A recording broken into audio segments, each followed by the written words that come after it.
Yeah, happy evening everyone. எல்லாரும் எப்படி இருக்கீங்க?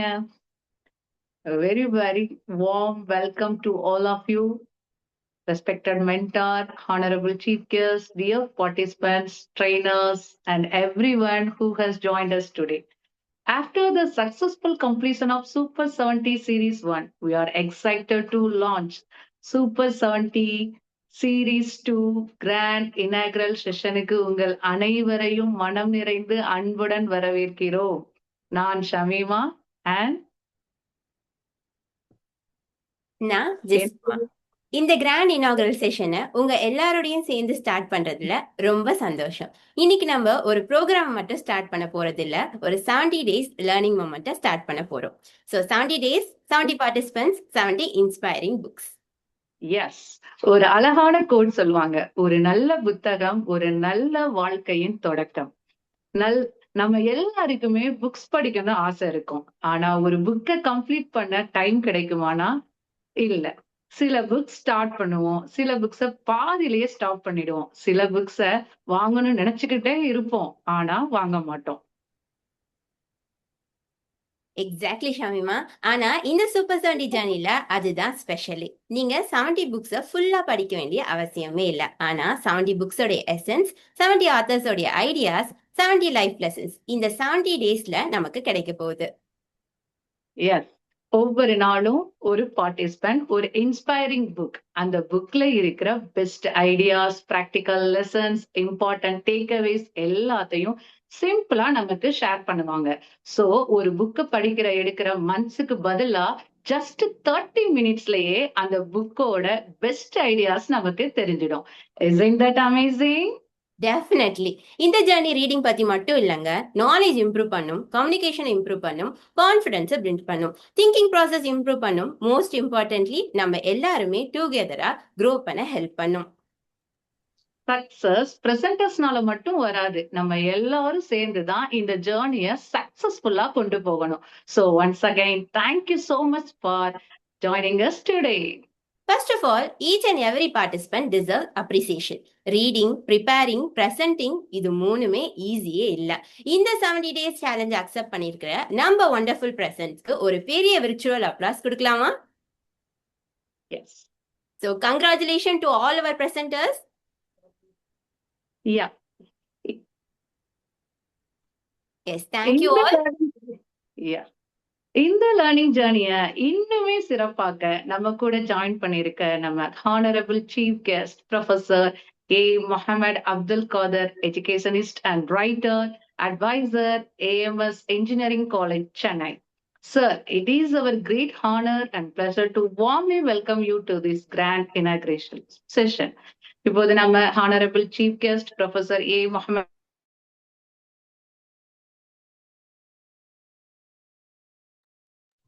உங்களுடைய விர்ச்சுவல் அப்ளாஸோட over to you sir.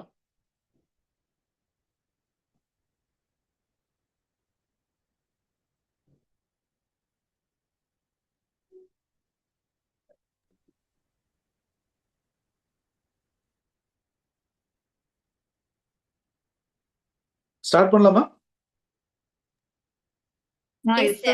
Okay okay. எல்லா புகழும் இறைவனுக்கே. அஸ்ஸலாமு அலைக்கும் வரஹ்மத்துல்லாஹி வபரகாத்துஹு.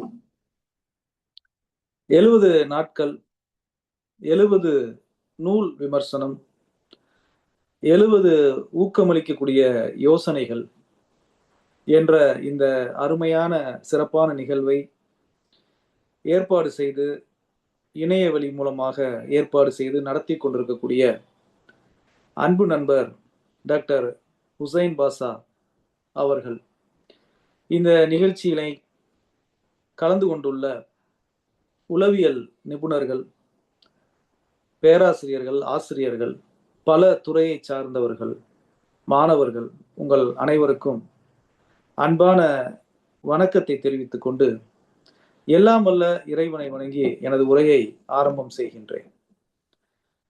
அறிவையும் ஞானத்தையும் தொடர்ந்து தேடிக்கொண்டே இருக்க வேண்டும் என்று திருக்குரான் சொல்கின்றது. அப்படி அறிவையும் ஞானத்தையும் தேடிக்கொண்டிருந்தால் மட்டும் போதாது, அந்த அறிவையும் ஞானத்தையும் மற்றவர்களுக்கு கற்றுத்தர வேண்டும் என்று சொல்கின்றது.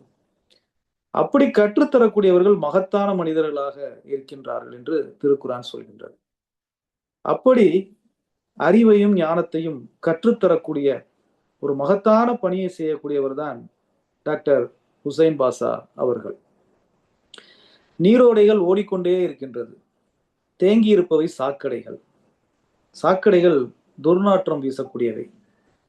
ஓடிக்கொண்டிருக்கக்கூடிய நீரோடைகள் இந்த மானிட சமூகத்திற்கே பயன் தரக்கூடியவையாக இருக்கின்றது. அப்படிப்பட்ட செயல்படக்கூடியவராக ஓடிக்கொண்டிருக்கக்கூடிய நீரோடை போல தொடர்ந்து பணி செய்து கொண்டிருப்பவர் தான் டாக்டர் ஹுசைன் பாஷா அவர்கள். மின்மினி பூச்சிகள் பறக்கும் போதுதான் ஜொலிக்கின்றன.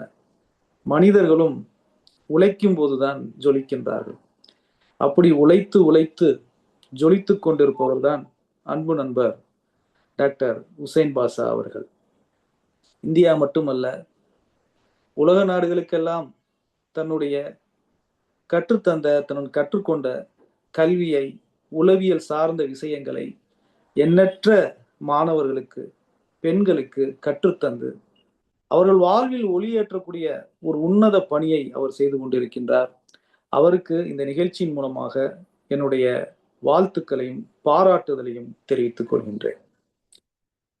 நம்முடைய தேசபிதா மகாத்மா காந்தியடிகளிடம் ஒருவர் வந்து கேட்டார், 1 கோடி ரூபாய் பணம் தருகின்றேன், நீங்கள் என்ன செய்வீர்கள் என்று கேட்டார். அப்போது சற்றும் தாமதம் இல்லாமல் காந்தியடிகள் சொன்னார், 1 கோடி ரூபாய் பணத்தில் நான் ஒரு அழகான நூலகத்தை ஏற்படுத்துவேன் என்று சொன்னார். ஜவஹர்லால் நேரு சிறிய இடைவெளி கிடைத்தால் கூட புத்தகத்தை படிக்கக்கூடிய பழக்கமுடையவராக இருந்திருக்கின்றார். அண்ணல் அம்பேத்கர் படுக்கும் அறைக்கு அருகிலே நூலகம் வேண்டும் என்று கேட்பார். தூக்கு மேடைக்கு அழைத்து செல்லும் போது கூட புத்தகங்களை படித்துக் கொண்டிருந்தார் பகத்சிங். தூக்கு கயிறை முத்தமிடும் வரை புத்தகங்களை படித்துக் கொண்டிருந்தார் உமர் முக்தார். இந்த உலகத்திலேயே மிகச்சிறந்த கண்டுபிடிப்பு புத்தகங்கள் தான் என்றார் அறிவியல் அறிஞர் ஆல்பர்ட் ஐன்ஸ்டீன். ஆப்ரஹாம் லிங்கன் சொன்னார், யார் நான் படிக்காத ஒரு புத்தகத்தை கொண்டு வந்து தருகிறாரோ அவர்தான் எனக்கு இந்த உலகத்தின் மிகச்சிறந்த நண்பர் என்று சொன்னார். பெண்களின் கைகளிலே, சமையலறையில் உள்ள பெண்களின் கைகளில் உள்ள கரண்டியை பிடுங்கிவிட்டு புத்தகங்களை கொடுங்கள் என்று சொன்னார் தந்தை பெரியார். தனக்கு செய்யக்கூடிய அறுவை சிகிச்சையை தான் படித்திருக்கக்கூடிய புத்தகத்தை முடித்துவிட்டு தான் அறுவை சிகிச்சை செய்வேன் என்று சொன்னார் பேரறிஞர் அண்ணா. படித்து படித்து பாரதத்தை பாராளலாம் என்று நமக்கெல்லாம் நம் நெஞ்சத்தில் நீங்கா இடம் இருக்கக்கூடிய மாமேதை சொல்லிவிட்டு காலம் சென்ற ஐயா அப்துல் கலாம் அவர்கள். தலை குனிந்து படித்தால் இந்த உலகத்தில் தலை நிமிர்ந்து வாழலாம் என்று எண்ணற்ற சான்றோர்கள், எண்ணற்ற ஆளுமைகள், இந்த உலகத்தில் மகத்தான மனிதர்கள் படித்து படித்து இந்த உலகத்தில் சாதித்திருக்கிறார்கள் என்பதை நாம் எல்லாம் புரிந்து கொள்ள வேண்டும். இந்த உலகத்தில் வெற்றி பெற்ற வெற்றியாளர்கள், சாதனையாளர்கள், ஆளுமைகள், இவருடைய வெற்றியின் பக்கங்களை எல்லாம் நீங்கள் திருப்பி பார்த்தால் அவர்களின் வெற்றிக்கு அடிப்படையாக ஆணி வேறாக இருப்பது புத்தக வாசிப்பு பழக்கம் என்பதை நாம் எல்லாம் புரிந்து கொள்ள வேண்டும். எனவே புத்தகம் வாசிப்பு சார்ந்த இந்த நிகழ்ச்சியை ஏற்பாடு செய்த அன்பு நண்பர் ஹுசைன் பாஷா அவர்களுக்கும் அவருடைய குழுவை சார்ந்தவர்களுக்கும் என்னுடைய வாழ்த்துக்களை தெரிவித்துக் கொள்கின்றேன். இங்கிலாந்தை சேர்ந்த ஒரு பெண்மணி, வறுமையான குடும்பத்திலே பிறந்தவர், தந்தையை இழந்தவர், தாய் ஒரு கேன்சர் நோயாளி. தாய் ஒரு கல்லூரியிலே அவரை சேர்த்து விடுகின்றார். அந்த கல்லூரியில் சென்று அந்த பாடத்தை படிக்க பிடிக்கவில்லை அவருக்கு பிடித்தது ஆங்கில இலக்கிய பாடம். மறுநாளே தன்னுடைய வகுப்பை மாற்றி ஆங்கில இலக்கிய வகுப்பில் அமர்ந்து படித்துக் கொண்டிருக்கின்றார். படித்துக் கொண்டிருக்கக்கூடிய காலகட்டத்திலே கேன்சர் நோயால் பாதிக்கப்பட்ட தாய் இறந்து விடுகின்றார். இந்த நிலையில் படிப்பு முடித்துவிட்டு போர்ச்சுகல் நாட்டை சார்ந்த ஒருவரை திருமணம் செய்து கொள்கின்றார். திருமண வாழ்க்கையும் நீடிக்கவில்லை. மன முறிவு ஏற்பட்டு விடுகின்றது. ஒரே குழந்தையுடன் இந்த உலகத்தில் அந்த பெண்மணி தனிமையில் விடப்படுகின்றார். மிகுந்த மன அழுத்தம் அடைகின்றார். வேலை தேடி அலைகின்றார். எங்குமே வேலை கிடைக்கவில்லை. கடைசியில் இங்கிலாந்தில் குற்றவாளிகளாக இருந்து விடுதலை செய்பவர்களை அவர்களுடைய மன அழுத்தத்தை போக்கி அவர்களுக்கு அடைக்கலம் தரக்கூடிய மறுவாழ்வு மையத்திலே அவருக்கு ஒரு வேலை கிடைக்கின்றது. அந்த வேலையிலே சேர்ந்து அந்த குற்றவாளிகளின் கதைகளை எல்லாம் அவர் கேட்கின்றார். புத்தகம் படிக்கக்கூடிய பழக்கமுடைய அந்த பெண்மணி அவருடைய கதைகளை எல்லாம் கேட்கும்போது அவருக்கு கதை எழுத வேண்டும் என்ற ஆர்வம் ஏற்படுகின்றது. அப்படி ஒரு நாள் அவர் ரயிலில் செல்வதற்காக ரயில் நிலையத்திற்கு வருகின்றார். ரயில் 4 மணி நேரம் தாமதமாக வரும் என்ற அறிவிப்பு வெளியாகின்றது.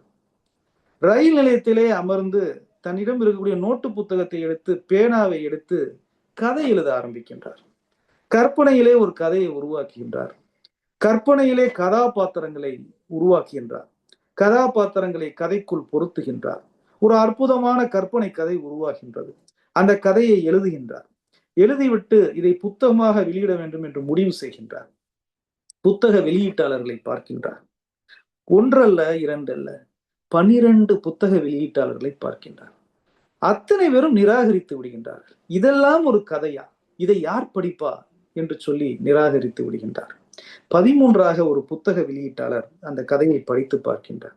வேண்டா வெறுப்பாக இதை புத்தகமாக வெளியிடுகின்றார். அந்த புத்தகம் வெளிவருகின்றது.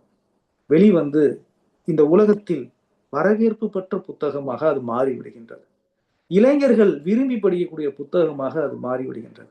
இளைஞர்கள் எல்லாம் விரும்பி படிக்கின்றார்களே என்று அந்த புத்தகத்தை திரைப்படமாக எடுக்கின்றார்கள். அந்த திரைப்படமும் மிகுந்த வெற்றியை பெறுகின்றது. ஒரு பாகத்தை வெளியிட்ட அந்த பெண்மணி 2ஆம் பாகத்தை எழுதுகின்றார். 2ஆம் பாகமும் திரைப்படமாக விடுகின்றது. ஒவ்வொரு பாகமும் புத்தகமும் வெற்றி பெறுகின்றது, திரைப்படமும் வெற்றி பெறுகின்றது. அந்த புத்தகத்தை எழுதியவர் தான் இங்கிலாந்தை சார்ந்த JK ரவுலிங் என்று சொல்லக்கூடிய பெண்மணி. அந்த புத்தகம்தான் இளைஞர்கள், மாணவர்கள் எல்லாம் விரும்பி படித்த ஹாரி பாட்டர் என்று சொல்லக்கூடிய புத்தகம்.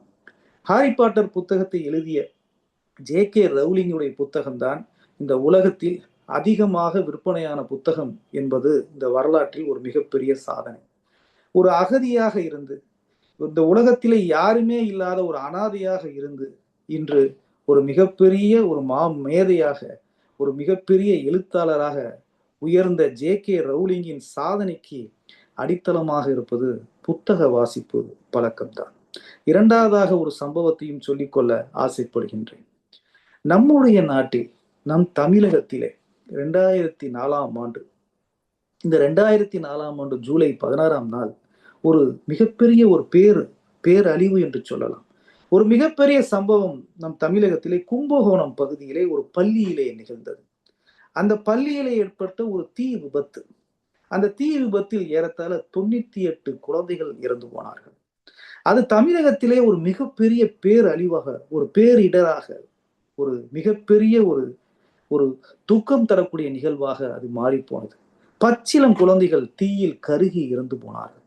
அந்த பள்ளிக்கூடத்திலே சத்துணவு சமைக்கும் போது மேல் தளத்திலே ஏற்பட்ட தீ விபத்து அது கீழ்த்தரம் வரை வந்து அந்த குழந்தைகளை உயிரை மாய்க்க வைத்து விட்டது. அந்த தீ விபத்தில் இருந்து ஒரு சில குழந்தைகள் தப்பிச் சென்றார்கள். அந்த தப்பிச் சென்ற குழந்தைகளிலே ஒரு குழந்தை ஜெனிஃபர் என்று சொல்லக்கூடிய ஒரு குழந்தை. அந்த குழந்தை 4ஆம் வகுப்பு படித்துக் கொண்டிருந்த குழந்தை காயங்களுடன் தப்பித்து செல்கின்றது. மருத்துவ சிகிச்சை எல்லாம் அளிக்கப்படுகின்றது. அந்த நேரத்திலே அந்த மாவட்டத்தின் கலெக்டராக இருந்தவர் திரு ராதாகிருஷ்ணன் IAS அவர்கள். திரு ராதாகிருஷ்ணன் IAS அவர்கள் அந்த சம்பவத்தை சரியாக கையாண்டு அதிலிருந்து உயிர் பிழைத்த குழந்தைகளை சிகிச்சை அளித்து அவர்களை வேறு பள்ளியில் இலவசமாக படிக்க வைக்கக்கூடிய ஏற்பாடுகளை எல்லாம் செய்தார்.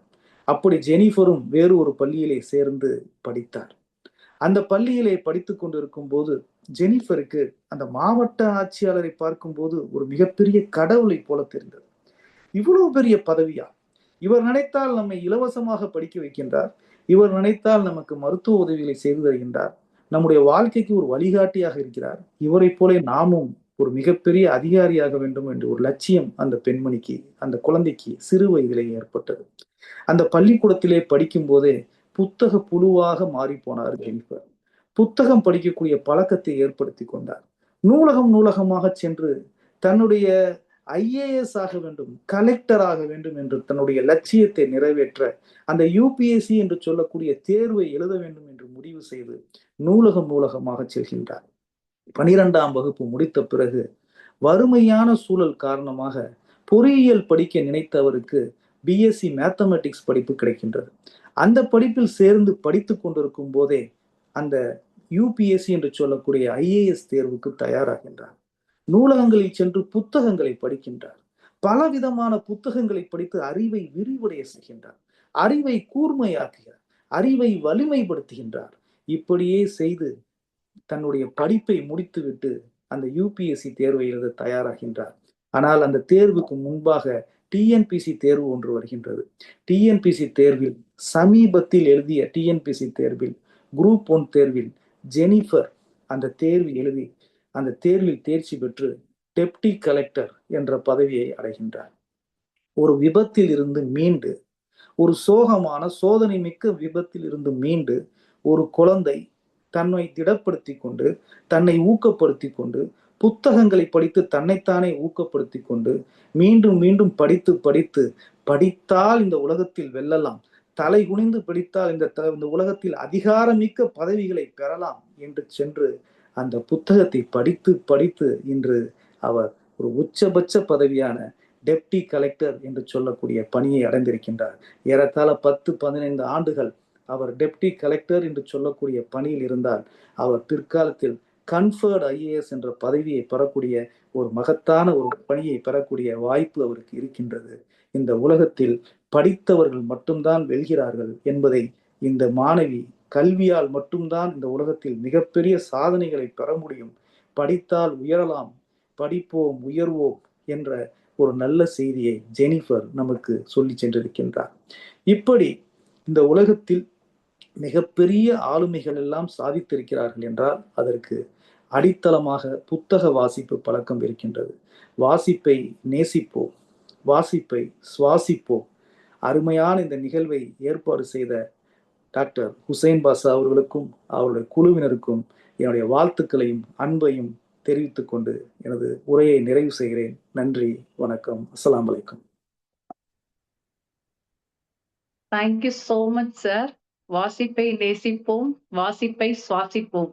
புக்ஸ் ரீட் பண்றது எவ்வளவு இம்பார்ட்டன்ஸ், லைஃபுக்கு எவ்வளவு யூஸ்ஃபுல்னு எங்களுக்கு ரொம்பவே அழகா தெரியப்படுத்திருக்கீங்க சார். ரொம்பவே இன்ஸ்பைரிங்கா இருந்துச்சு. உங்களோட valuable thoughts and beautiful words and விஷஸ்க்கு ரொம்பவே தேங்க்ஸ். சாருக்கு ஒரு அப்ளாஸ் பண்ணிடலாமா? ஒரு விர்ச்சுவல் அப்ளாஸ். S, thank you.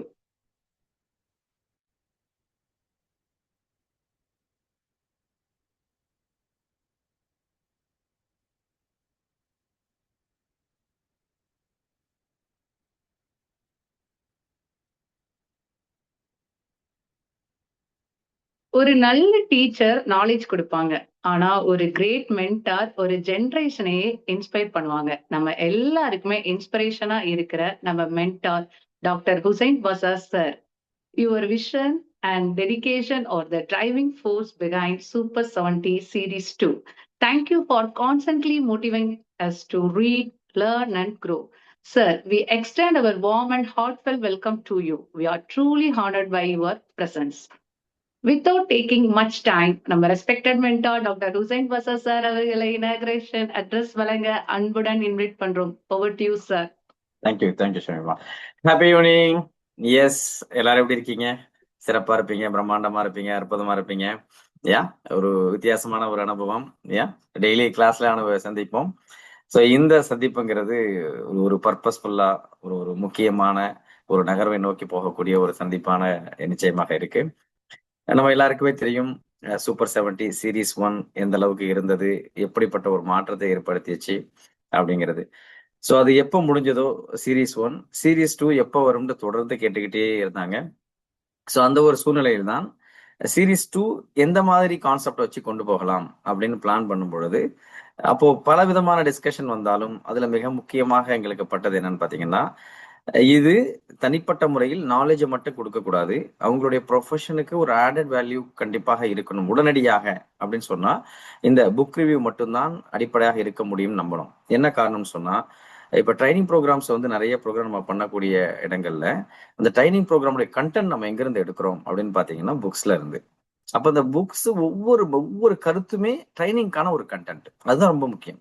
அப்ப இதை படிக்கிறோம், இதை நாலேஜ் நம்ம பயன்படுத்துறது மட்டும் கிடையாது. இப்ப இங்க இருக்கக்கூடிய கிட்டத்தட்ட ஒரு 90% ஒரு கவுன்சிலராக, ஒரு ட்ரைனராக, ஒரு ஸ்பீக்கராக ஆகும்னு நினைக்கக்கூடியவர்கள் தான் இருக்காங்க.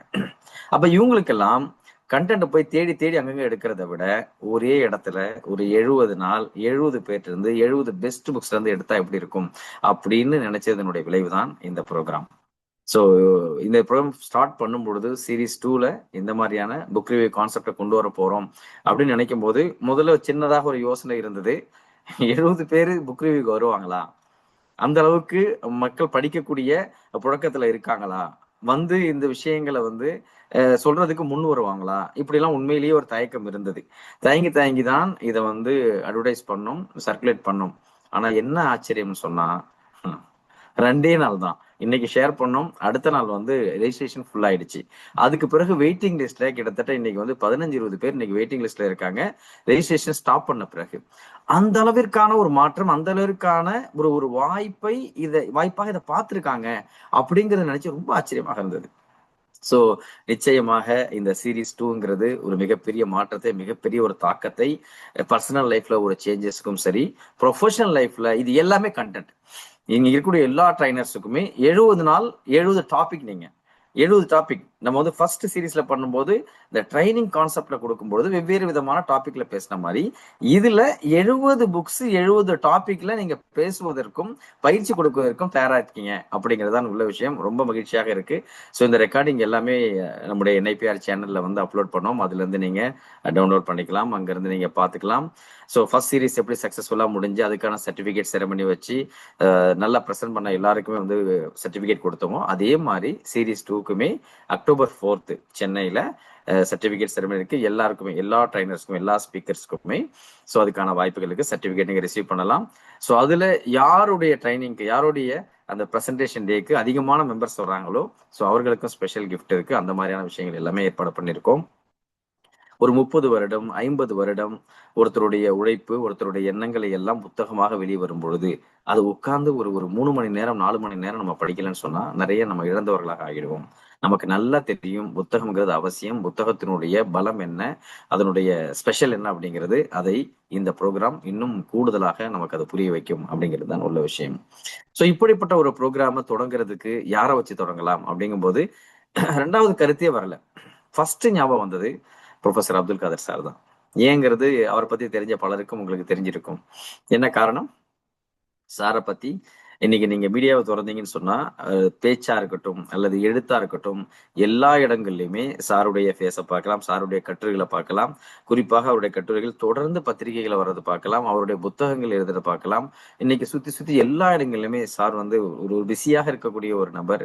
பல்வேறு விதமான நிறுவனங்களுக்கு வந்து ஒரு ஆலோசகராக, ஒரு தலைமை நிர்வாகியாக இருக்கக்கூடியவர். அப்படிப்பட்டவர். ஜஸ்ட் நான் ஒரே ஒரு வார்த்தை தான் கேட்டேன், சார் இந்த மாதிரி இருக்கு, இது ஐடியா, இது வர முடியுமான்ட்டு. அடுத்த செகண்ட் எஸ்னாரு, எந்த யோசனையும் இல்லாம. அவ்வளவு தூரத்திற்கு நமக்கும் நம்முடைய நிகழ்ச்சிக்கும் நம்முடைய வளர்ச்சிக்கும் உறுதுணையாக ஆரம்பத்திலிருந்தே பல வருடங்களாக இருக்கக்கூடிய சாருக்கு உண்மையிலே இந்த நேரத்துல நன்றி சொல்ல கடமைப்பட்டிருக்கேன். அதே மாதிரி இந்த நிகழ்ச்சியை நடத்துறது உங்களுக்கு எல்லாருக்குமே தெரியும். பார்ட்டிசிபேட் பண்ணக்கூடிய ஸ்பீக்கர்ஸ் ஒவ்வொரு நாளும் தொடங்குனதுல இருந்து இப்போ வரைக்கும் இதுக்கு பின்னாடி உழைச்சிட்டு இருக்கக்கூடிய ஷமீமாக இருக்கட்டும், ஷைனியாக இருக்கட்டும், ஜெசிமாவாக இருக்கட்டும், ஒவ்வொரு விஷயத்தையும் பார்த்து ஏன்னா சில நேரங்களில் ஒரே புக்கு 2 பேர் 3 பேர் கொடுக்கும் பொழுதெல்லாம் தனியா கான்டாக்ட் பண்ணி அது டூப்ளிகேட் ஆகாம பார்த்து அந்த அந்த ஃபிளை ரெடி பண்றதுல இருந்து அவங்களுடைய கண்டென்ட் ரெடி பண்றதுல இருந்து அவ்வளவு விஷயங்கள் இது வந்து பண்ணி இன்னைக்கு வந்து அற்புதமாக அழகாக இந்த விஷயத்தை தொடங்கியிருக்காங்க. அதே மாதிரி இந்த ஃபர்ஸ்ட் டே ஸ்பெஷல் ஸ்பீக்கர்னு சொல்லலாம் ஷர்மிளா. ஸோ ஒரு பிளாஸ்டாக இருக்கும். ஏன்னா பேசிக்லி ஷர்மிளா பத்தி உங்க பலருக்கும் தெரியும். ஸோ இந்த ஃபர்ஸ்ட் டே ட்ரைனிங் ஷர்மிளா தொடங்குறாங்க. வாழ்த்துக்கள் ஷர்மிளா. அதே மாதிரி இதுல கலந்து கொண்டு பார்ட்டிசிபேட் பண்ணக்கூடிய 70 ஸ்பீக்கருக்குமே எங்களுடைய வாழ்த்துக்களும் பாராட்டுகளும். தொடர்ந்து பயணிப்போம். மீண்டும் ஒரு சந்தர்ப்பத்தில் சந்திப்போம். நன்றி. Thank you so much sir. உங்களோட இன்ஸ்பைரிங் வேர்ட்ஸ் கண்டிப்பா இந்த 70 டேஸ் ஜேர்னிக்கு பெரிய மோட்டிவேஷனா இருக்கும். Once again, thank you so much. Now, every book opens a new door to knowledge. Today, let's open the first door of our Super 70 Series 2 journey. Day 1 presenter, Mrs. Sharmila Begum, founder of Hira Life Skill Training and Development, International Life Skill Trainer மற்றும் Certified Career Consultant. இன்னைக்கு அவங்க review பண்ண போற book Emotional Intelligence. Sharmila ma'am, we are eager to hear your presentation. Visual stage is all yours. All the very best. Over to you, ma'am. Thank you so much, everyone. Thank you so much, Samima. So, Super 70 Series 2 இந்த சிறப்பான book ரிவ்யூல உங்க எல்லாரையுமே வந்து சந்திக்கிறதுல ரொம்ப சந்தோஷம். இந்த பொன்னான வாய்ப்பு கொடுத்த இறைவனுக்கு முதல் நன்றிகள். அடுத்ததா என்னுடைய மென்டர் டாக்டர் ஹுசைன் பாஷா சாருக்கும் அடுத்த நன்றிகள். இந்த ப்ரோக்ராம் ரொம்ப சிறப்பாக கொண்டு போயிட்டு இருக்கக்கூடிய ஷமிமா சிஸ்டரா இருக்கட்டும், and Jasima sister and Shiny sister, உங்க எல்லாத்துக்குமே வாழ்த்துக்கள். இந்த நிகழ்ச்சியை மேலும் சிறப்பாக்கிய ப்ரொஃபசர் பேராசிரியர் முகமது அப்துல் காதர் சார் அவர்களுக்கும் நன்றிகளும் பாராட்டுகளும். ஓகே, செஷனுக்குள்ள போயிடலாமா? Happy evening everyone.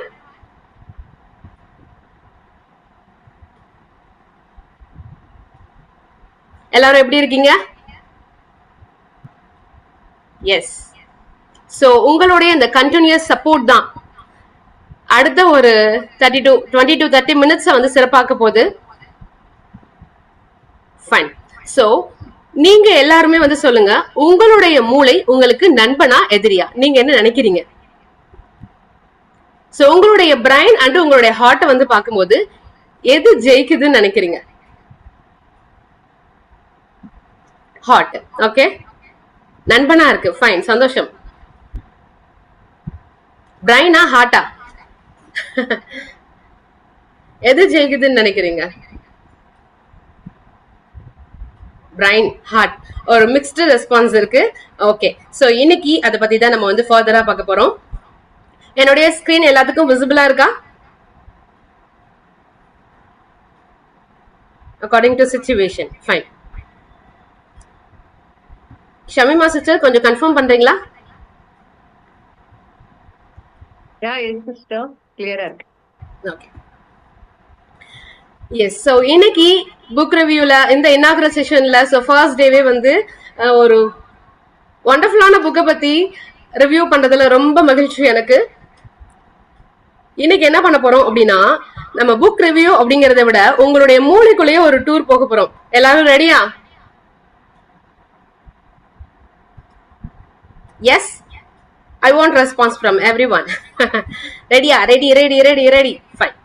சோ இன்னைக்கு நம்ம புக் ரிவ்யூல பார்க்க போற புக் நேம் என்ன அப்படின்னா எமோஷனல் இன்டெலிஜென்ஸ். சோ இந்த புக்கை வந்து யார் எழுதியிருக்காங்க அப்படின்னு பாக்குறதுக்கு முன்னாடி, இந்த புக் வந்து தமிழ்லயே வெரி ஃபர்ஸ்டா வந்த புக். எமோஷனல் இன்டெலிஜென்ஸ்னு தமிழ்ல வந்த வெரி ஃபர்ஸ்ட் புக். சோ ரொம்ப எளிய நடையில எல்லாருமே பார்த்து புரிஞ்சுக்கக்கூடிய அளவுக்கு தான் இந்த புக் வந்து எழுதப்பட்டிருக்கு. இந்த புக்ல வந்து சைக்காலஜி மட்டும் இல்லாம, சயின்ஸ் மட்டும் இல்லாம, டெய்லி லைஃப், சோ இது எல்லாமே வந்து மிக்ஸ்டப்பா இருக்கிறதுனால எல்லாரும் புரிஞ்சுக்க கூடிய மாதிரி தான் இந்த புக் ரிவ்யூ இருக்க போகுது இன்னைக்கு. And fine. சோ இந்த புக் வந்து நம்மளுடைய செல்ஃப் ஹெல்ப் மட்டும் கிடையாது, நம்மளுடைய மூளையை அறிமுகப்படுத்தக்கூடிய புத்தகமா தான் இது இருக்க போகுது. சோ இந்த ஆத்தர், இந்த புக்கை எழுதியக்கூடிய ஆத்தர் நேம் என்ன அப்படின்னா சோமவள்ளியப்பன்.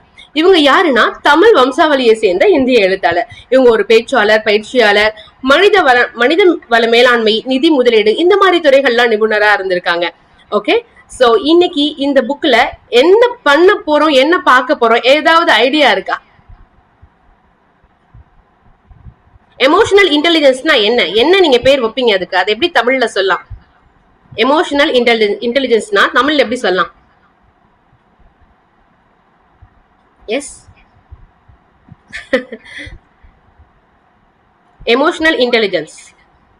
பதட்டமா? Okay, everyone. அது ஆக்சுவலி வந்து புக்கு கீழே இருக்கிறத சொல்லக்கூடாது, நீங்களே சொல்லணும். ஓகே, நுண்ணறிவாளர். எமோஷனல் இன்டெலிஜென்ஸ் அப்படிங்கிறது உணர்ச்சி மிகுந்த அறிவுன்னு சொல்றதா இல்ல அறிவு மிகுந்த உணர்ச்சி அப்படின்னு சொல்றதா அப்படின்னு ஒரு டவுட். சோ அப்போ ஒரு புத்தகத்தை வந்து நம்ம எழுதும் போது மக்களோட கனெக்ட் பண்றதுக்கு தானே எழுதுறோம், அவசர தீர்வு. ஓகே, சோ அப்போ இது மக்களோட கனெக்ட் பண்ற மாதிரி ஒரு டைட்டில் வைக்கணும்னா என்ன பண்றது அப்படிங்கும் போதுதான் எமோஷனல் இன்டெலிஜென்ஸ்னு வச்சது மட்டும் இல்லாம ஆத்தர் அதுக்கு ஒரு நேம் வைக்கிறாங்க, இட்லியாக இருங்கள் அப்படின்னு. எஸ், இட்லியாக இருங்கள் அப்படின்னா இது எதை டினோட் பண்றாங்க? இட்லியாக இருங்கள் அப்படிங்கறத ஏன் இந்த நேம் வச்சிருப்பாங்க? ஏதாவது உங்களுக்கு ஐடியா இருக்கா? நேரத்தை ஒரு மாக்கு. ஓகே, இட்லியாக இருங்கள், ஏன் அங்க வந்து இட்லியை ரெஃபர் பண்றாங்க? குழியில தள்ளினாலும் கும்முன்னு வரணும், சாஃப்டா இருக்கும். Fine, okay, thank you so much. So இன்னைக்கு ஏன் இந்த புக்கை நான் சூஸ் பண்ணேன் அப்படின்னா, நம்ம ஸ்கூல்ல இருந்து பார்த்துட்டு இருப்போம். ஸோ ஃபர்ஸ்ட் மார்க் வாங்கினவங்க எல்லாருமே அவங்களுடைய ஃபியூச்சர் லைஃப்ல பெஸ்டா இருக்காங்களா அப்படின்னா அவங்களுடைய ரெஸ்பான்ஸ் என்னவா இருக்கும்? இங்க ஸ்கூல்ல ஃபர்ஸ்ட் மார்க் வாங்கினவங்க அவங்களுடைய ப்ரொஃபஷனல் ஃபேமிலி லைஃப் இதுல எல்லாம் வந்து நோ. ஃபைன். ஸோ என்ன ரீசன்? ஸ்கூல்ல ஃபர்ஸ்ட் வாங்கிட்டாங்க, ஏன் வந்து லைஃப்ல ப்ரொஃபஷனல் லைஃப்ல அவங்களால ஃபர்ஸ்டா வர முடியல? என்ன ரீசன் பிஹைண்ட் சொல்லாமா? ஸ்கில், மனப்பாடம் பண்ணி எழுதுறதுனால ஃபர்ஸ்ட் வாங்கிடுறாங்க. உண்மையை சொல்லிட்டாங்க. எக்ஸ்பீரியன்ஸோ ஓகே, ஒன்லி ஐக்யூ மட்டும் தான் அவைலபிளா இருக்கு, எமோஷனல் லாக் ஆகுது, other skills. Okay fine. So அப்போ ஃபர்ஸ்ட் மார்க் தேவையில்லை வாழ்க்கையில சக்சஸா வரதுக்கு, அப்படி எடுத்துக்கலாமா? நம்ம ஃபர்ஸ்ட் மார்க் வாங்கினா வாழ்க்கையில சக்சஸ் ஆக முடியாது அப்படிலாம் எடுத்துக்க முடியுமா? முடியாது. சோ அப்ப வாழ்க்கையில நம்ம சக்சஸ்ஃபுல்லா வரணும் அப்படின்னா என்ன தேவைன்னு சொல்றாங்க தெரியுமா? நம்ம ஸ்கூல்ல எல்லாம் படிச்சு வரோம், நம்மளுடைய ஐக்யூ இன்டெலிஜென்ட் கோஷன் அப்படின்னு சொல்லுவாங்க, அது வெறும் 20% தான் போதுமாமா. அப்போ மீதி 80% என்னப்பா அப்படின்னா other factors including emotional quotient அப்படிங்கிறாங்க. அப்ப வெறும் 20% ஐக்யூ போதும், மீதி என்ன வேணும்? 80% EQ இருந்தா மட்டும்தான் நம்மளுடைய லைஃப்ல நம்ம சக்சஸ்ஃபுல்லா வர முடியும் அப்படின்னு சொல்றாங்க. சோ இந்த விஷயம் இதுக்கு முன்னாடியே எத்தனை பேருக்கு தெரிஞ்சிருக்கு அப்படின்னு கமெண்ட்ஸ்ல சொல்லுங்க ப்ளீஸ். மீ. ஓகே, சோ அப்ப வெற்றியை தீர்மானிக்கிறது அறிவு மட்டும் கிடையாது இல்லையா? வேற என்ன அப்படின்னா நம்ம கிட்ட இருக்கக்கூடிய உணர்வுகளும் தான். அப்போ நம்ம பள்ளியில வந்து ஐக்யூ கத்துக்கிறோம், ஆனா வாழ்க்கையில் என்ன சொல்லுது நமக்கு?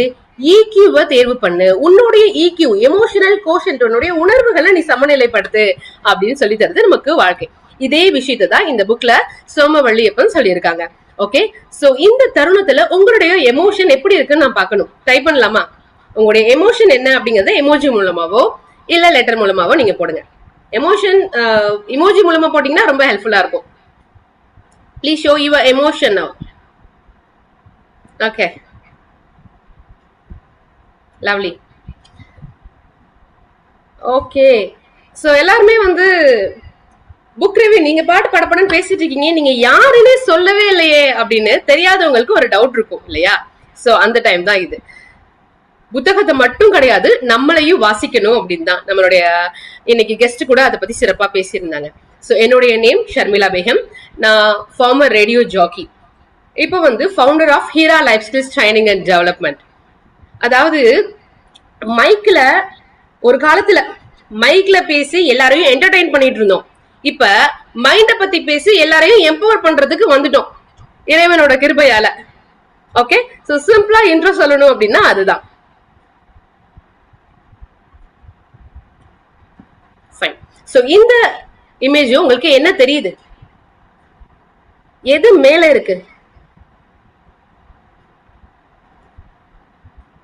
ஏதோ தண்ணிக்குள்ள ஒரு பாறை மாதிரி வச்சிருக்காங்க, மேல ஐக்யூன் இருக்கு, கீழே EQ இருக்கு.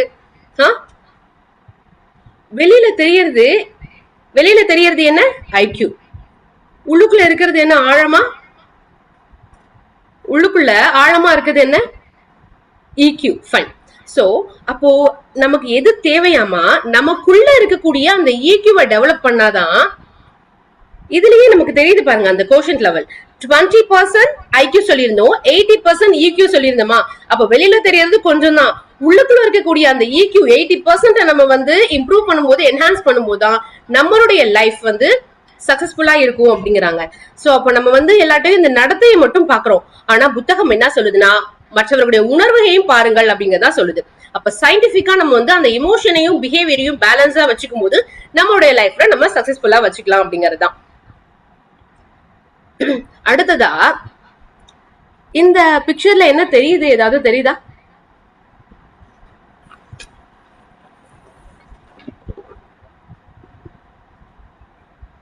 பலூன். என்னோட ஸ்கிரீன் தெரியுதா எல்லாருக்கும்?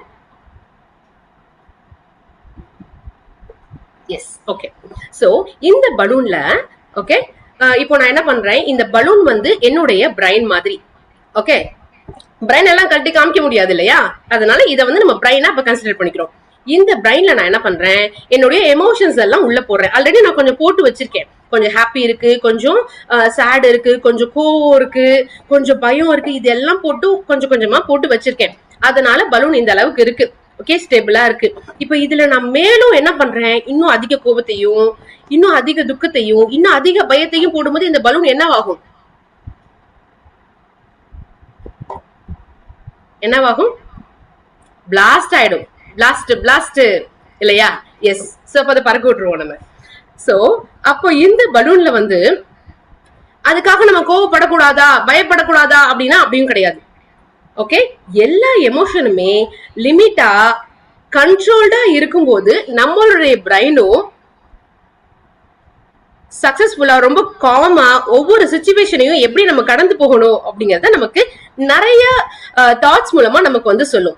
சோ நம்ம அதிகமா கோவமா இருக்கும்போது நம்ம பிரைன் வேலையே செய்யாதாமா. ஓகே, சோ அப்ப நம்ம பிரைன் வேலை செஞ்சாதானே நம்ம வந்து ஒவ்வொரு சிச்சுவேஷனையும் நம்ம வந்து கடந்து வர முடியும். அப்ப பிரைன் வந்து காமா இருக்கணும் அப்படின்னா நம்ம என்ன பண்ணணும், நம்மளுடைய எமோஷனை ஸ்டெபிளா வச்சிருக்கணும் அப்படிங்கறதுதான். சோ இதுக்கு வந்து நிறைய சயின்டிபிக் டேர்ம்ஸ் எல்லாம் இந்த புக்ல வந்து சோம வள்ளியப்பன் சொல்லியிருக்காங்க. சோ அதுல ஃபர்ஸ்ட் ஒண்ணுதான் இந்த அமிக்டலா அப்படிங்கிறது. இந்த அமிக்டலாங்கிறது என்னன்னா எமோஷன் பார்ட். ஓகேவா, உணர்வுகளை வந்து சேமித்து வைக்கக்கூடிய ஒரு பகுதி மூளையில. இன்னொரு என்ன அப்படின்னா ப்ரீஃப்ரண்டல் கார்டெக்ஸ். சோ எல்லாருக்கும் தெரியுது அப்படின்னா தம்ஸ் அப் கொடுங்க. ஓகே, சோ இந்த ப்ரீஃப்ரண்டல் கார்டெக்ஸ் அப்படிங்கிறது திங்கிங் பார்ட். இந்த அமிக்டலாங்கிறது எப்படி இருக்கும்னா நம்மளுடைய பிரைன்குள்ள ஒரு சின்ன ஆல்மண்ட் ஷேப்ல இருக்கும். இந்த அமிக்டலாவோட வேலை என்ன தெரியுமா? பயப்படுறது அண்ட் கோவப்படுறது, ஒரு ஆபத்தான சூழ்நிலை, சர்வைவலா இருக்கக்கூடிய சிச்சுவேஷன்ஸ் எல்லாம் என்ன பண்ணும்னா ஒரு செக்யூரிட்டி அலாம் மாதிரி நமக்கு வந்து அலாம் பண்ணும். இந்த மாதிரி சிச்சுவேஷன்ஸ் எல்லாம் வரும்போது எப்போ பயம், பதட்டம், கோவம், இந்த மாதிரி சிச்சுவேஷன்ஸ் எல்லாம் நமக்கு அலாம் கொடுக்கிறது யாரு? அமிக்டலா. எஸ். சோ இந்த அமிக்டலா நமக்கு நம்ம வந்து அலாம் தானே நமக்கு கொடுக்குது. அப்ப இது ரொம்ப சேஃபா அப்படின்னு பார்த்தா நம்ம வீட்டுக்குள்ள திருடன் வந்துட்டா வந்து ஒரு அலாம் சவுண்ட் வரும் இல்லையா, நம்ம வச்சிருப்போம் இல்லையா, அந்த மாதிரிதான் அந்த அமிக்டலா. அடுத்ததா வந்து என்னன்னா இன்னொரு பார்ட் இங்கிட்ட நம்ம காமிச்சிருக்கோம், திங்கிங் அப்படின்னு சொல்லிட்டு ப்ரீஃப்ரண்டல் கார்டெக்ஸ். இந்த ப்ரீஃப்ரண்டல் கார்டெக்ஸ் எதுக்குள்ள இருக்கு அப்படின்னா நியோ கார்டெக்ஸ்குள்ள இருக்கு. ஓகே, இதுதான் வந்து திங்கிங் பிரைன். சம்டைம்ஸ் நம்ம யோசிப்போம்ல, நம்ம பண்ற விஷயம் சரியா இல்லையா, சரியாதான் போயிட்டு இருக்கோமா, காலையில எந்திரிக்கிறோம், நைட்டு தூங்குறோம், எதுக்கு இருக்கிறோம்னே தெரியலையே, என்னதான் பண்ணலாம் அப்படின்லாம் நம்ம மூளை யோசிக்குது. ஏதாவது ஒரு சிச்சுவேஷன்ல சம்டைம்ஸ் எப்பயாவது நம்ம யோசிச்சு முடிவெடுக்கிறோம் அப்படின்னா அந்த வேலையெல்லாம் பாக்குறது யார் அப்படின்னா இந்த நியோ கார்டெக்ஸ் தான். ஓகேவா, டெசிஷனை வந்து எடுக்கிறது, அதை அனலைஸ் பண்றது, இது எல்லாமே வந்து நியோ கார்டெக்ஸ். சோ அப்போ நம்மளுடைய மைண்ட் வந்து காமா இருக்கும்போது ஆல்ரெடி சொன்ன மாதிரி நியோ கார்டெக்ஸ் வேலை செய்யுது. நம்மளுடைய மைண்ட் ரொம்ப கோபமா பதட்டமா இருக்கும்போது அமிக்டலா வேலை செய்யுது. ஓகேவா, சோ இப்போ இது வந்து எந்த அளவுக்கு அடுத்து போகுது அப்படின்னா அமிக்டலா ஹிஜாக் அப்படின்னு சொல்றாங்க. இதுல ஒரு சின்ன ஸ்டோரி சொல்ல நான் விரும்புறேன். அதாவது இட்லியாக இருங்கள் அப்படிங்கிற புத்தகத்தை சோம வள்ளியப்பன் சொல்லியிருக்காரு. 1994 ஓகேவா யூஎஸ்ஏல வந்து ஒரு பொண்ணு வந்து அவருடைய நேம் பார்பி.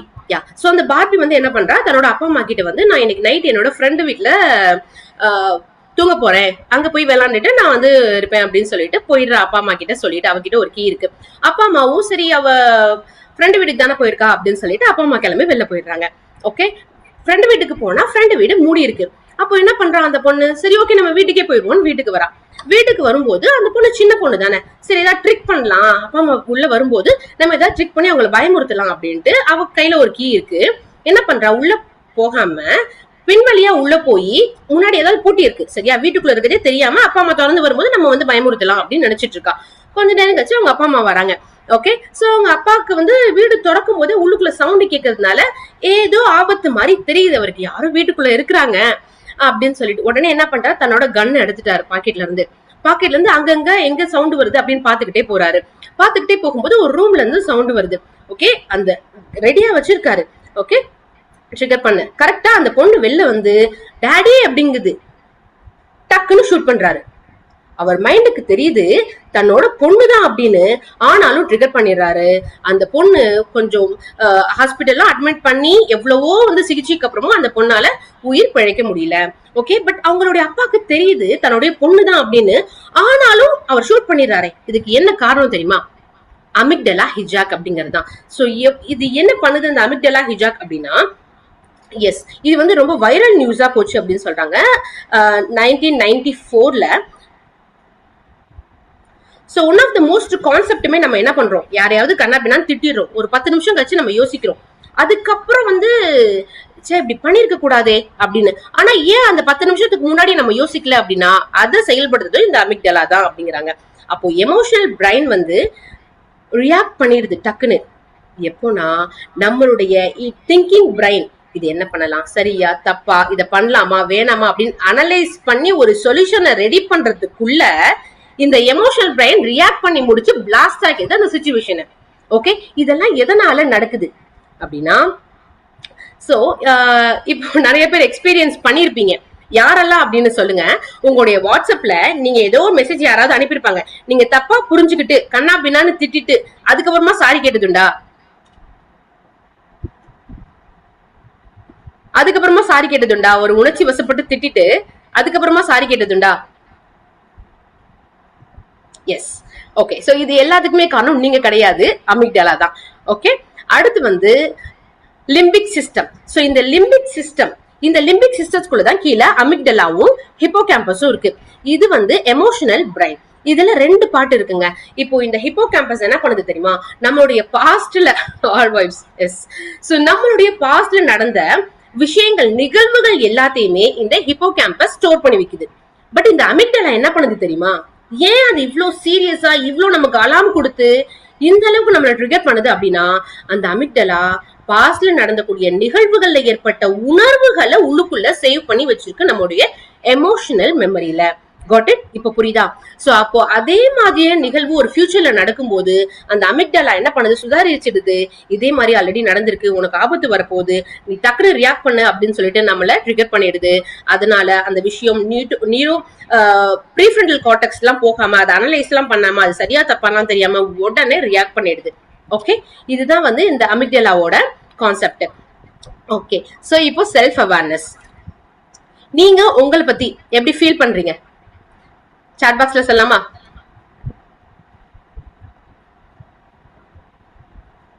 சூப்பரா. ஓகே, வேற? Good, fine. ஏன் இந்த விஷயம் சொல்றோம் அப்படின்னா, தேங்க்யூ. சோ இப்போ இந்த அமிக்டலா இவ்வளவு வேலை பாக்குது இல்லையா, உள்ளுக்குள்ள வந்து பேட் மெமரிஸ் இருக்கு, பேட் எக்ஸ்பீரியன்ஸ் இருக்கு, அதோட கம்பேர் பண்ணி தான் இது வந்து டக்குன்னு ரியாக்ட் பண்ணிடுது. தன்னோட பொண்ணை கூட சுதாரிக்காம, அது சரியா தப்பான்னு கூட யோசிக்காம சுடுற அளவுக்கு இருக்கு அப்படின்னா அது எவ்வளவு வந்து ஆபத்தானது பாருங்க. ஓகே, சோ அப்ப இதெல்லாம் நம்ம ரெடியூஸ் பண்ணணும், இதுல இருந்து வெளியில வரணும். அப்ப நம்முடைய எமோஷனல் கோஷன்ட்ட பேலன்ஸா வச்சிருக்கணும்னா என்ன மாதிரியான விஷயங்கள்லாம் பண்ணா, செல்ஃப் அவேர்னஸ். அதாவது எனக்கு கோவம் வரும், எந்த மாதிரியான சிச்சுவேஷன்லாம் எனக்கு கோவம் வரும், எந்த மாதிரியான சிச்சுவேஷன்ஸ்லாம் என்ன ட்ரிகர் பண்ணுது, ஓகே அப்படின்னு நம்ம அவேரா இருக்கிறது தான். ஓகே, சோ அப்படி அவேரா இருக்கும்போது அந்த சிச்சுவேஷன் நம்ம அவாய்ட் பண்ணுவோம், இல்ல அதை ஓவர் கம் பண்றதுக்கான விஷயங்கள் நமக்கு ஆல்ரெடி தெரிஞ்சிருக்கும், அதை தெரிஞ்சுக்க ட்ரை பண்ணுவோம். ஓகே, சோ இதுதான் வந்து செல்ஃப் அவேர்னஸ் அப்படிங்கிறது. ஓகே, அடுத்ததா வேற என்ன விஷயம் பண்ணலாம் அப்படின்னா, நீங்க என்ன பண்றீங்க, உங்களுடைய ஆக்டிவிட்டி ஒண்ணு. சோ 5 செகண்ட்ஸ் உங்களுடைய எமோஷன் பார்த்தோம் அப்படின்னா, இன்னைக்கு ரொம்ப ஹாப்பியா இருக்கு ஒவ்வொருடைய எமோஷனும் வந்து பார்க்கும்போது. எஸ், சோ அப்போ நான் என்ன ஃபீல் பண்றேன் ரியாக்ட் பண்றதுக்கு முன்னாடி அப்படின்னு தெரிஞ்சுக்கதான் செல்ஃப் அவேர்னஸ். அப்படி இருக்கும்போது தான் நம்மளுடைய செல்ஃப் கண்ட்ரோல் அங்க வேலை செய்யும். ஓகே, சோ செல்ஃப் அவேர்னஸையும் தாண்டி நான் என்ன பண்ணணும் அப்படின்னா, செல்ஃப் ரெகுலேட் பண்ணணும். அதாவது என்னுடைய உணர்வுகளை நான் சீரமைக்கணும். ஓகே, நம்ம என்ன பண்ணுவோம், டிராபிக் சிக்னல்ல நிக்கும் போது எனக்கு டைம் ஆச்சு அப்படின்னு கடந்து தாண்டி ஓடிடுவோமா? யாராவது அப்படி பண்ணிருக்கீங்களா? நோ. சோ அப்ப ரெட் சிக்னல் விழுந்தோடனே ஆட்டோமேட்டிக்கா நம்ம மைண்ட் என்ன ஆகுது, ஸ்டாப் ஆகுது. ரெஸ்பாண்ட் பண்றோம், நம்ம ரியாக்ட் பண்ணல. Because we know that red signal நம்ம ஸ்டாப் ஆகணும் அப்படின்னு நமக்கு தெரியுது. ஓகே, அதே மாதிரியே நமக்கு அலாம் கொடுக்கும் போது நம்ம என்ன பண்ணணும், ஸ்டாப் பண்ணுங்க. டக்குன்னு ரியாக்ட் பண்ணாதீங்க. You have to stop, breathe பண்ணுங்க, தண்ணி குடிங்க. ஓகே, சோ ஒரு 10 கவுண்ட் பண்ணுங்க, 10 to 1. சோ இந்த டைம்ல என்ன ஆயிடும், நம்மளுடைய அந்த எமோஷன் காம் ஆயிடும். So then you have to respond. அப்படி ரெஸ்பாண்ட் பண்ணும்போது அந்த EQ வந்து பேலன்ஸ்டா இருக்கும் அப்படின்னு சொல்றாங்க. Okay, so self awareness, self regulation and empathy. Empathy அப்படிங்கும் போது எல்லாருக்குமே அட்வைஸ் தேவையாங்க. இங்க ஒருத்தவங்க தன்னை பத்தி வந்து சொல்றாங்க, அப்ப எல்லாருமே தனக்கு அட்வைஸ் தேவைப்பட்டுதான் வந்து நம்ம கிட்ட ஷேர் பண்றாங்களா? தென் வாட் தே நீட், அவங்களுக்கு என்ன தேவை? Just to listen. அவங்க சொல்றத நம்ம லிசன் பண்ணணும், அவ்வளவுதான். ஜஸ்ட் அங்க இருக்கணும் நம்ம, இல்லையா? அதுதான் உங்களுக்கு தேவை. அந்த மாதிரி எம்பத்தட்டிக்கா மத்தவங்களுடைய இடத்துல இருந்து நம்ம யோசிச்சோம் அப்படின்னா இந்த EQ பேலன்ஸ்டா இருக்கும் அப்படின்னு சொல்றாங்க. உடனே நம்ம ரியாக்ட் பண்ணாம. சோ நம்ம ஒரு ரீகேப் மாதிரி பண்ணிடுவோம். அமிக்டலா என்ன பண்ணுது, நமக்கு ஃபயர் அலாம் கொடுக்குது. நார்மல் அலாம் இல்ல, ஃபயர் அலாம். அது வந்து டக்குன்னு ரியாக்ட் பண்ண வைக்குது. அந்த ரியாக்ஷன் வந்து டேஞ்சரா கூட போகலாம் நமக்கு. அதனால அடுத்து நியோ கார்டெக்ஸ் என்ன பண்ணுது அப்படின்னா வைஸ் பிரின்சிபல் மாதிரி. ஓகே, சோ நம்மளுடைய எமோஷனை ரெகுலேட் பண்ணுது, சரியா தப்பா அப்படின்னு அனலைஸ் பண்ணுது. ஓகே, அண்ட் என்ன மாதிரியான விஷயம் எல்லாம் பண்ணா டெசிஷன் மேக்கிங், இது எல்லாமே பண்றது யாரு, நியோ கார்டெக்ஸ் தான். எமோஷனல் ஹிஜாக்னா என்ன அப்படின்னா, அது சரியா தப்பான்லாம் யோசிக்காம அலாம் கொடுத்த உடனே டக்குன்னு ரியாக்ட் பண்ணி அந்த சிச்சுவேஷனை பிளாஸ்ட் பண்றோம் இல்லையா, அதுதான் எமோஷனல் ஹிஜாக். அடுத்து எமோஷனல் இன்டெலிஜென்ஸ்னா என்ன அப்படின்னா, எனக்கு இந்த சிச்சுவேஷன் என்ன ட்ரிகர் பண்ணும், எனக்கு இந்த டைம்ல நான் கோவப்படுவேன் அப்படின்னு தெரிஞ்சு அந்த சிச்சுவேஷன் வரும்போது நான் காம் ஆகிறது இல்ல, அதை விட்டு வெளில போறது இல்ல, அதை ஓவர் கம் பண்றதுக்கான விஷயங்கள் பண்றது, இதுதான் எமோஷனல் இன்டெலிஜென்ஸ். இதுதான் வந்து இட்லியாக இருங்கள் அப்படிங்கிற புத்தகத்துல சோமவள்ளியப்பன் சொல்லியிருக்காரு. சரி, இதுக்கும் இட்லியாக இருங்களுக்கும் என்ன வித்தியாசம் அப்படின்னா, இட்லி என்ன பண்ணுவோம், ஓகே, இட்லி பாத்திரத்துல இட்லி ஊத்தி வைக்கும் போது திறக்கும் போது ஆவி அடிக்கும், எவ்வளவு சூடா இருக்கும் இல்ல? ஆனா உள்ளுக்குள்ள இருக்க இட்லி எப்படி இருக்கும், ரொம்ப சாஃப்டா பஞ்சு மாதிரி, எவ்வளவு சாஃப்டா இருக்கும். அப்போ வெளியில சிச்சுவேஷன்ஸ் எவ்வளவு பஸ்டா இருந்தாலுமே we have to make ourselves பேலன்ஸ்டா இருக்கணும் அப்படிங்கறத சொல்றாங்க. ஓகே, சோ இதுல என்ன சொல்றாங்க அப்படின்னா, எனக்கு அவேர்னஸ் இருக்கு ஆனாலும் நான் கோவப்பட்டுறேன் அப்படிங்கிறவங்கள என்ன சொல்றாங்கன்னா வேகாத இட்லின்னு சொல்றாங்க. அப்போ நம்ம வெந்த இட்லியாவே இருப்போமா? எனக்கு இந்த டைம்ல இந்த கோவம் வரும்னு தெரியும், சோ நான் என்ன கண்ட்ரோல் பண்ணிக்கிறதுக்கு ட்ரை பண்றேன். ஓகே, அந்த சிச்சுவேஷனை நம்ம புரிஞ்சுக்கிட்டு நம்மளுடைய எமோஷனை நம்ம ரெகுலேட் பண்ணுவோம். வெந்த இட்லியாவே நம்ம இருப்போம். ஓகே, எஸ், அதுதான் வந்து இட்லியாக இருங்கள் அப்படின்னு நம்மளோட கனெக்ட் பண்ணிருக்காங்க. அல்ஹம்துலில்லாஹ். So thank you so much for the wonderful participants and wonderful response you gave today. And இந்த புக்கை சூஸ் பண்ண ஒரு வாய்ப்பு கொடுத்ததற்கு இந்த சூப்பர் 70 பார்ட்டிசிபென்ட்ஸ் அண்ட் என்னுடைய மென்டருக்கு அகைன் நான் வந்து தேங்க்யூ சொல்ல விரும்பிக்கிறேன். ஏன்னா அவ்வளவு ஒரு ஒண்டர்ஃபுல்லான புக். நம்மளுடைய EQ பத்தி தெரிஞ்சுக்கிறதுக்கு ஆல்ரெடி சொன்ன மாதிரி 20% EQ, 20% IQ, 80% EQ தான் நம்மளுடைய லைஃப்ல சக்சஸ் ஆகிறதுக்கு ஹெல்ப் பண்ணும் அப்படிங்கிறது தான். ஸோ நம்மளுடைய EQ பேலன்ஸ்டா வச்சுக்க ட்ரை பண்ணுவோம். இன்னைக்கு இந்த செஷன்ல இருந்து நீங்க என்ன எடுத்துட்டு போறீங்க, உங்களுடைய feedbacks. Thank you so much.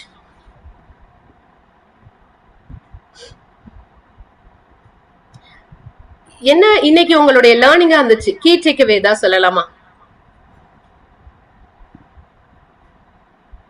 Cooked idli, S, வெந்த இட்லியா இருக்கணும், நம்ம நிதானமா இருக்கணும், EQ IQ பேலன்ஸ்டா இருக்கணும் அப்படிங்கறதா. ஓகே, சோ இன்னொரு எக்ஸாம்பிள் சொல்லணும் அப்படின்னா, உங்க எல்லாருக்குமே தெரிஞ்சிருக்கும் 1997ல ஓகே இந்த பாக்ஸிங் அப்பெல்லாம் வந்து ஸ்போர்ட்ஸ் வந்து எவ்வளவு பேர் வாட்ச் பண்ணுவாங்க, இப்பயுமே வந்து வாட்ச் பண்றாங்கல்ல. சோ ஒரு வாஸ்ட் மில்லியன்ஸ் ஆஃப் பீப்புள் பாக்குறாங்க, டிவிலையும் பாக்குறாங்க, நேர்லயும் இருக்கிறாங்க. அந்த மாதிரி சிச்சுவேஷன்ஸ்ல வந்து மைக் டைசன் என்ன பண்ணிடுறாரு, தன்னோட ஆப்போனண்ட காதை கடிச்சிடுறாரு. அவர் எவ்வளவுதான் வந்து ஒரு வின்னரா இருந்தாலும், அவரை பத்தி அதிகமா வந்து நல்ல விஷயமா பேசினாலும், இந்த பொதுவெளியில காதை கடிச்ச விஷயம், பட் அது வந்து விதிகளுக்கு உட்பட்டது அல்ல. ஆனா அவருடைய கோபத்தை வந்து கண்ட்ரோல் பண்ண முடியல. அப்போ நான் தன்னோட தலையில அடிச்ச உடனே இவர் ஓடி போய் என்ன பண்ணிட்டாரு, அவங்களுடைய காதை கடிச்சிட்டாரு. சோ இதுக்கு ரீசன் பிஹைண்ட் என்ன அப்படின்னு அதுக்கப்புறம் அவர் ஃபீல் பண்றாரு. ஓகே, பட் இந்த அமிக்டலா ஹிஜாக் இந்த மாதிரி தான் வந்து வேலை செய்யும் அப்படின்னு சொல்றாங்க. நம்ம அந்த சிச்சுவேஷன் சரியா தப்பா அப்படின்லாம் தெரியாது, உடனே ரியாக்ட்.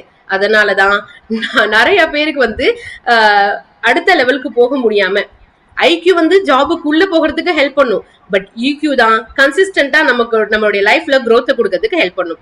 சோ அந்த ஈக்யூவை நம்ம வந்து பேலன்ஸ்டா வச்சுக்கோ. செய்வீர்களா? நீங்க இட்லி சாப்பிடுறீங்களோ இல்லையோ, இட்லி மாதிரி நீங்க வாழணும்.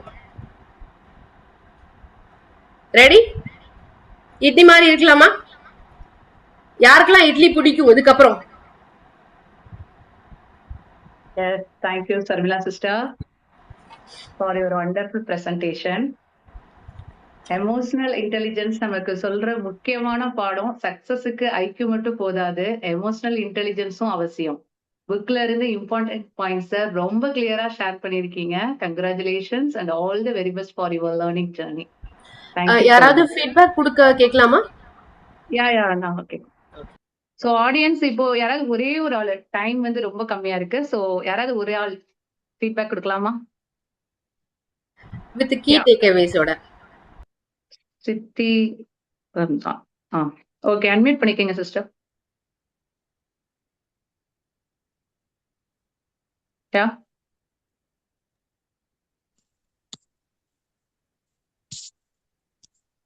Happy evening.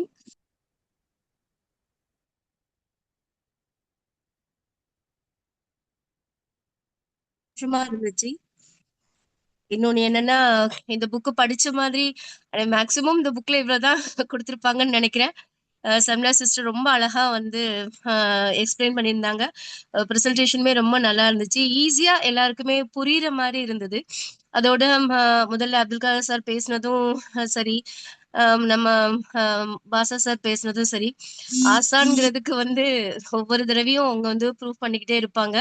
அது மாதிரி இன்றைய நிகழ்வுலையும் எனக்கு நம்மளும் இதுல வந்து ரெஜிஸ்டர் பண்ணதை மிஸ் பண்ணிட்டோமே அப்படின்னு சொல்லி கொஞ்சம் வருத்தமாவும் இருந்தது.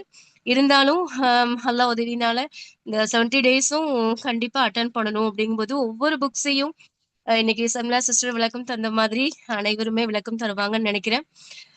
உங்களுக்கு இது எத்தனாவது இதுங்கிறது எனக்கு தெரியல. ஒரு நல்ல ட்ரெய்னர் அப்படின்னு சொல்லி ஒரு கொஞ்சம் சில மணித்துளிகள்ல வந்து நீங்க ப்ரூவ் பண்ணிருக்கிறீங்கன்னு நான் நம்புறேன். இந்த அளவுக்கு ஒரு புக்கை வந்து உங்களால விளக்கம் தர முடியும்னா கண்டிப்பா உங்களால நல்லா ட்ரெயின் பண்ண முடியும். கிட்டத்தட்ட நானும் இந்த கவுன்சிலிங் ஃபீல்ட்ல கவுன்சிலரா இல்லை அப்படின்னு சொன்னாலும் ஒரு நிறைய ப்ரோக்ராம்ஸ் வந்து அட்டன் பண்ணியிருக்கிறேன். அப்படி ஒவ்வொரு தடவை நான் போகும்போதும் அந்த சப்ஜெக்ட் சம்பந்தமான யாராவது பேசியிருந்தாலோ அல்லது அது சம்பந்தமா புக்ஸ் எழுதியிருந்தாலோ அதை முதல்ல எடுத்து கொஞ்சம் முழுமையா என்னால படிக்க முடியலன்னாலும் இம்பார்ட்டன்ட் கருத்துக்களை கொஞ்சம் ஓரலா எடுத்துட்டு போய் தான் நான் பேசுறது உண்டு. இப்ப நீங்களும் எந்த அளவுக்கு ஒர்க் பண்ணியிருந்தா இந்த அளவுக்கு பேச முடியும் அப்படின்னு நான் உணர்றேன். Congratulations.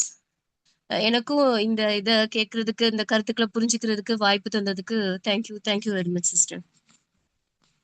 Thank you so much sister.